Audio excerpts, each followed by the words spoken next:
Call of Duty, one of the most loved yet hated video game franchises of all time.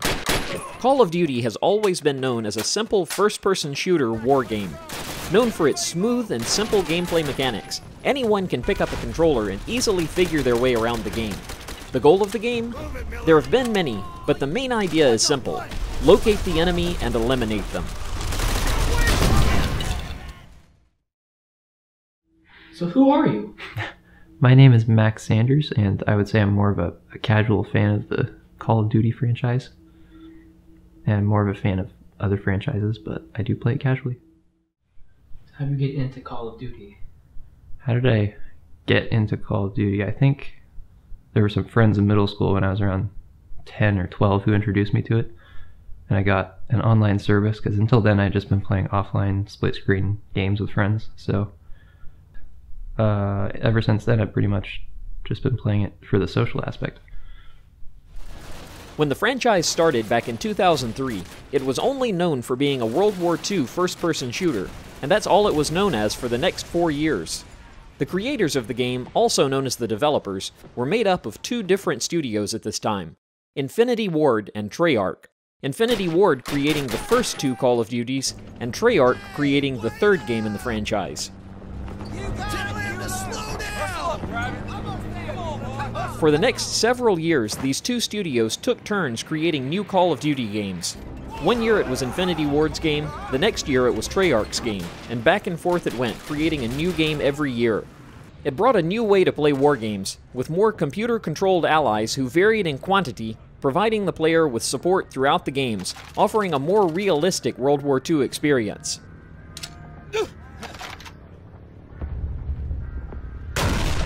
Supposed to throw the grenade, not the pin. Every year the game grew and grew in popularity and sales.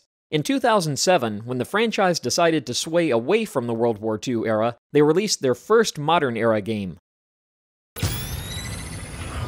Call of Duty 4: Modern Warfare. It was the top-selling game worldwide in 2007.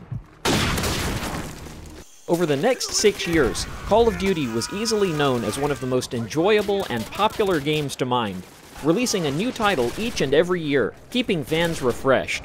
With the addition of Call of Duty Zombies in 2008's Call of Duty World at War, and the continuing growth of the fast-paced, addicting, and rage-inducing multiplayer fans have known to love over the years, Call of Duty was atop its game and competition. Then came 2014.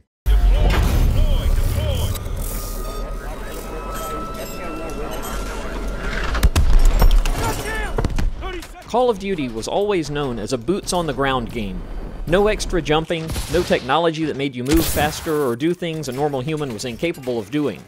The game was always known for its simplicity, boots-on-the-ground style gameplay. In 2014, the new studio making Call of Duty, Sledgehammer Games, changed the game for good. In 2014, when the series changed with Advanced Warfare and the Advanced Movement, were you a fan of this change?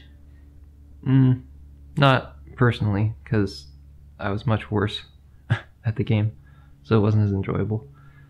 And the game prior to that, I had been doing pretty well, because I was good at the boots on the ground movement, the classic movement. So it just kind of threw me off, and I didn't play the game as much. The game itself, the campaign, the story was a little flat, and multiplayer was only fun if you were playing on the ground for me, because I was so bad at the advanced movement, so that was not the best COD for me. So not a fan of the advanced movement? No. Definitely not. But the criticism didn't end there. The game was also the first of the franchise to introduce something known as microtransactions, or as the game called it, supply drops. This was the ability to use real-life money to purchase in-game drops, which contained in-game items and weapons. Why was this such a highly debated topic? It was simple. People who had the money could spend it in-game to give themselves the advantage by receiving the best in-game items and weapons. This topic could be summed up in just a few words: pay to win. The idea that you could now use real-life money to receive in-game benefits and upgrades to those who simply couldn't afford it made the people go into a massive rage and demand it to be removed. The introduction to supply drops made people quit the franchise, but at the same time, from a business perspective, it was a no-brainer to keep it in the game. I've never purchased a microtransaction in the game, actually. I've only ever purchased the DLC, the map packs. And even those I don't purchase all the time, only when I want to. So you do not like the aspect of pay to win? I don't, because that implies when you purchase a game, you should be able to get the full amount of enjoyment out of that game. Like, it shouldn't be as... You shouldn't have to pay for a game that you've already paid for just to enjoy it. Ever since 2014, Call of Duty has been one of the most hated games every year. Places like YouTube, Facebook, Twitter, and social media in general, the game is known to get a crazy amount of hate. Yet, it's still one of the most sold games every year, and hundreds of thousands of players still play every day. Even though the game continues to get all this hatred, it still continues to be one of the top-selling games every single year. Why do you think this is? Probably the people who first started buying the games are still with the series. And people love to hate on it to such a degree that I think that just kind of it has the opposite effect. It doesn't dissuade the fans from buying it. It like spurs them to keep supporting it because they know why they love it and they love the core mechanics. So they're just going to keep buying it because it's a game that's easy to learn but hard to master. So a lot of people can get into it from the very beginning. So here in 2018, it's already been revealed that there will indeed be another new Call of Duty releasing later this year, developed by possibly the most loved Call of Duty developer, Treyarch. Many fans are already starting to say this year's Call of Duty has to deliver something big and exciting, or the franchise may be on its final life.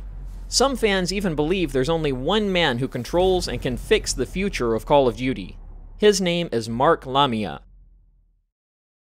Hello Gamer Gen, my name is Mark Lamia and I'm the studio head at Treyarch.